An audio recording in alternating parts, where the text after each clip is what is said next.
to teach you to use in your own home. The first thing people ask is, what order do I put things on?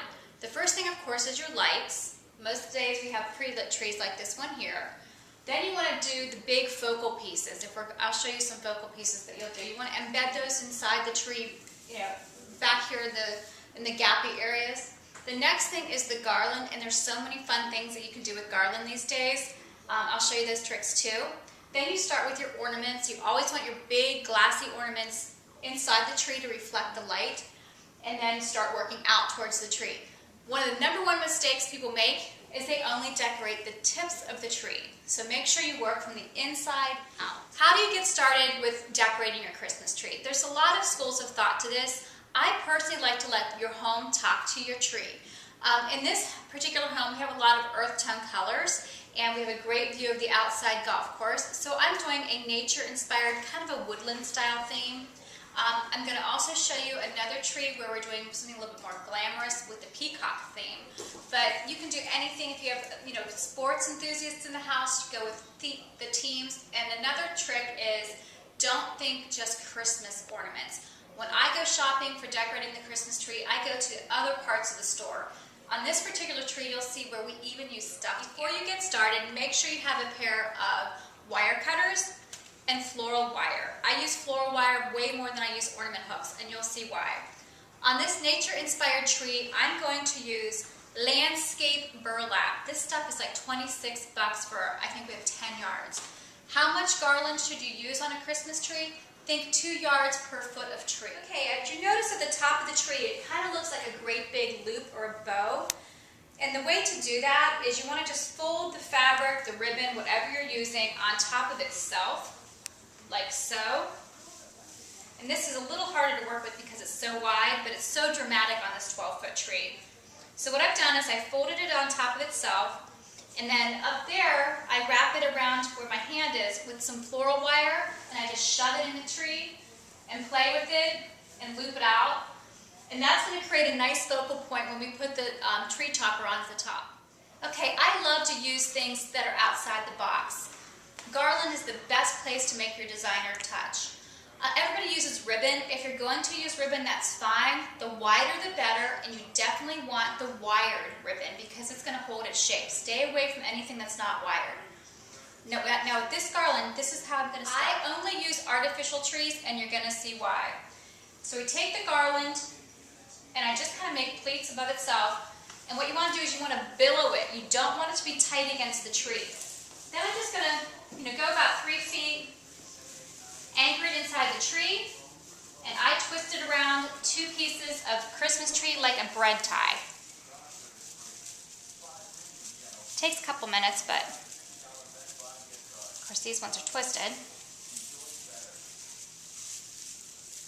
See, just twisting it like a bread tie.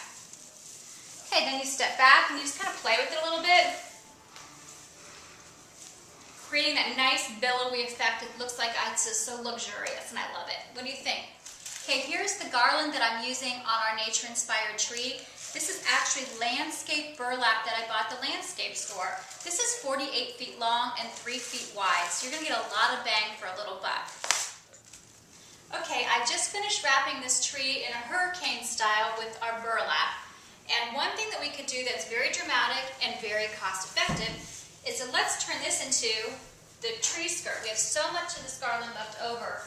We can just keep puddling it all the way around the base of the tree, and it will make a unique tree skirt. So you don't have to go out and spend $75 to $300 on these Christmas trees. Just kind of bring that fabric down. This works with tulle, this works with fabric. Other fun tree skirt ideas are you can use polyfill to make it look like snow. Just go to the fabric store and buy lots of yards of fabric and use that instead of your tree skirt. Once the garland is up, now it's time to start layering from the inside out with your ornaments. And they have recently come out with these great big outdoor shadowproof balls, which they're great. You'll see here the big gaps with the cords. It's a great place to sneak into the tree, find a limb, and put the ball back there. So that'll cover up that nice gap real well. Once you've done your garland, now it's time to start layering from the inside out with your great big ornaments. These shadowproof ones that are meant for outdoors, they're great to use inside as well, and they're very economical.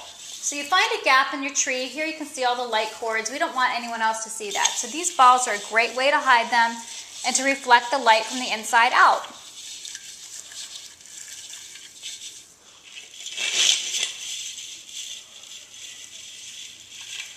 And I just bought these at Hobby Lobby. There's like 3 for $17. Another reason to use these glass balls is to unify your tree. We all have those family ornaments, or the kids make Christmas tree ornaments at school, and you kind of want a nice tree, but you don't want to look all hodgy-podgy. The best way is to create your color consistency through these ornaments. They're cheap. You can change your color each year. Maybe you do red one year.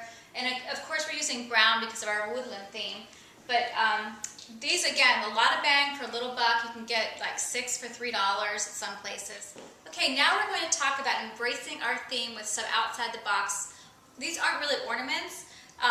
These will create our focal points that I was talking about earlier. This great big birch owl we're going to set right in here.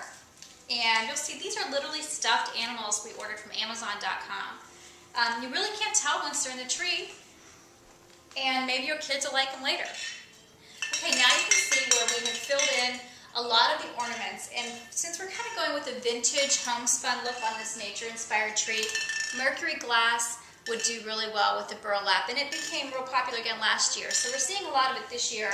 And you'll see it really reflects the light nicely with the Christmas tree. Every year there's a product that comes out that always gets me super excited. And this year it's the artificial birch branches. These are actually made out of styrofoam. They almost kind of feel like those noodles that you go swimming with. But I thought they'll make a great addition to this woodland tree. And again, decorators always use things in odd numbers. So I took 2 skinny and 1 fat, and I'm just kind of playing with them and shoving them at the top of the tree. I just put my star on the top, and I wrap that around with floral wire. Again, your best friend. So this is you want to add drama to the treetop. If you have a 12-foot tree like this, we need to start building up this treetop to make it very dramatic. And I just keep on building. These are some curly willows that you can easily find at Hobby Lobby, Joann Fabrics. Even go to your backyard and cut some branches off trees. You can spray paint them ivory or gray to make them look more a little bit like birch. So you just kind of keep playing with it and shoving it in the tree. There's really no exact science to this. But, again, we're just going for drama. This is when the fun part starts. This is kind of like putting the icing on the cake.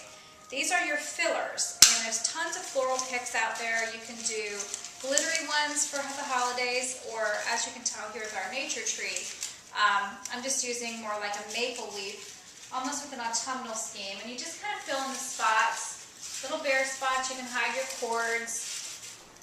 And we'll just basically fill in this tree so we won't have any little white glaring spots. I've got it also more like kind of like a nice fern too, to give it more of a mossy feel. So have fun with the picks.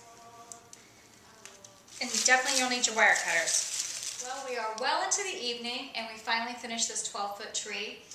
Just to recap a little bit, from the top down, we started with making big, dramatic garland out of burlap landscape fabric, and we worked our way from the inside to the outside using really large glass reflective ornaments, and then we just filled it in. I really love the artificial birch sticks this year, and we added some other more natural sticks. I added the red berries, really working with the nature theme. Anything that you see in nature I wanted to put on this tree. So I also want to let you know too, great resources for homemade ornaments is Etsy.com, E-T-S-Y.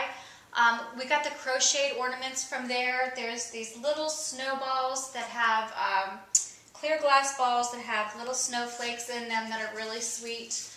And then some of the burlap birds came from there. And then again, check your floral department. Don't just focus on the holiday sections in your stores this time of year.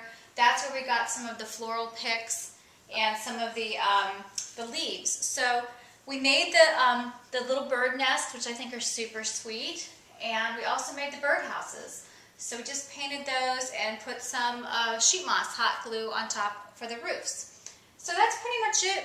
Look for stuffed animals, and this is it from Colleen, Lora Designs. Happy Holidays 2012.